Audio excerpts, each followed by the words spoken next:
Kia ora, I'm Rowena Duncan. With me is Malcolm Bailey, Chairman of the Red Meat Profit Partnership, and Murray Donald, a Southland farmer. And we're here today on Malcolm's Manawatu Beef and Cropping Farm to look at some really interesting research into what makes high-performing farmers tick.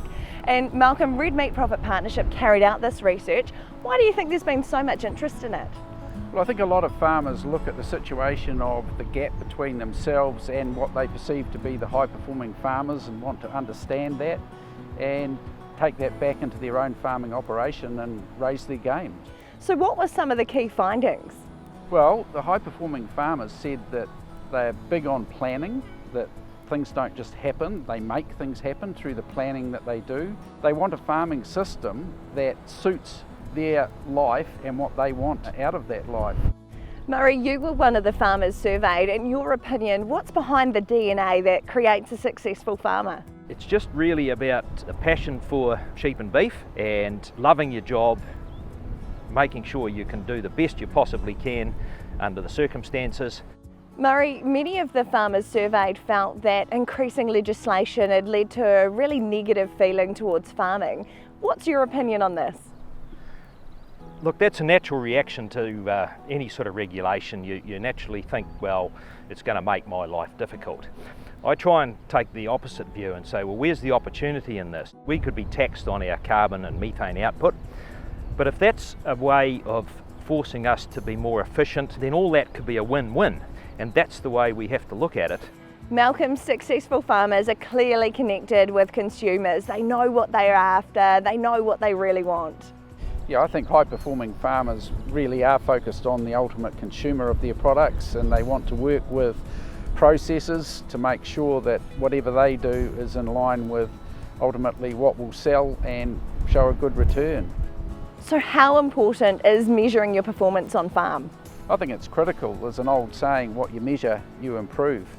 If you don't know what your performance metrics are, it's very hard to work out a plan to improve them. So measurement is the key. We live in a world where everyone is talking about data all the time, and that's the way it will be going forward. And it also connects with the environmental metrics that we're being monitored on, climate change. So measuring things is just absolutely the way forward.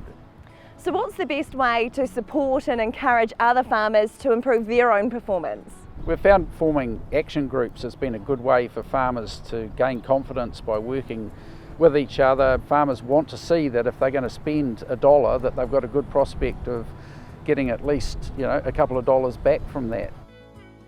Malcolm, the research also found that high-performing farmers have a stronger focus on addressing environmental challenges as well. Right from the outset with RMPP, we were very focused on what we could offer in terms of assistance to the high-performing farmers. So offering up the option to join action groups where high-performing farmers could work with their neighbours in a catchment, for example, to lift environmental performance was something that's proven to be very positive.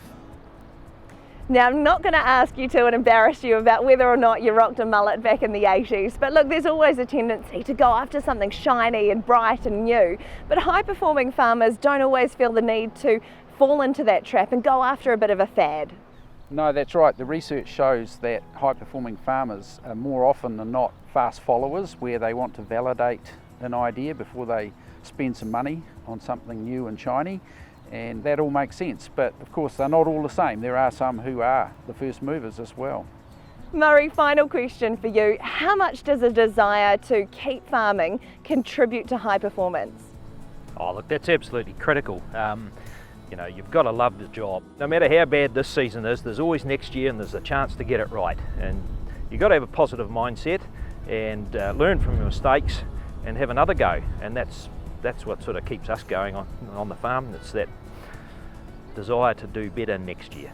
Hey look, well they say if farming was easy, everyone would be doing it. Malcolm Bailey, Murray Donald, thank you both so much for your time today. Pleasure. Thank you.